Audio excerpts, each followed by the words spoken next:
Good Morning! morning. Happy Monday! Ay, oo nga pala. Monday nga pala. Happy Halloween Monday! Oo nga. Ganun na nga yun. Scariest day of the week. Monday. Monday. Pag weekend off ka. Ano yan? Holiday yan. Kaya pa? Kaya pa. Fresh na fresh pa. Sige ha. Marami ngayong nagta-travel kasi nga holiday. Yan yung madalas na call daw ngayon. Basta ha, bawal basta refund, yung rebook, bawal. Kasi magugulo na yung iba. So, alam mo na yung gagawin ha. Sige. Stick to terms and condition tayo. Tas authentication. Okay, sige. Game na. Game. Okay. Ring, ring. Thank you for calling. This is MK. How may I help you today? Hi, MK. This is Karen Smith. And I'm so excited with my flight today. I'm going to Hawaii. But I have a problem, MK. You have to help me. Because I'm bringing 3 luggage today. Because someone told me that I can bring 3 luggage. And now, here at the airport, they want me to put away my excess luggage. But nobody told me that I was allowed to bring 3 luggage. But I know, only 2 luggage, but I know you can do something. What's your account number? I'm not good. You're a good customer. I know you. We know each other and we became friends, right? And you became friends with my daughter too, Annabelle. I don't have friends. Okay, my I'm account introvert. number is... What? 111332. Okay. Okay, First, I believe in you. I will ask you a security question. Okay.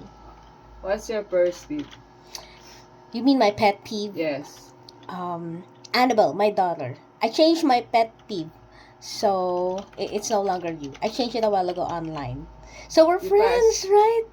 You passed the security question. Okay, thank you. Yes. You have a problem with your luggage. Yes. What's inside the third luggage that my party clothes. Your party my clothes. Party outfit and my purple wig. I'm sorry, Karen. It's in the policy that you have to bring 2 luggage only. Okay. If you will add three additional luggage, you will pay $400,000. What $400,000? Yes, why? You charge too much. It's in the policy. Did you read the policy? Yes, but my friend told me she was able to bring Is your friend the author of the policy? She also purchased your promo. She's not the author of the policy, so shut up. No. So tell your friend that don't spread fake news, okay? Okay, no. I'll file a complaint. How come my friend brought 3 luggage?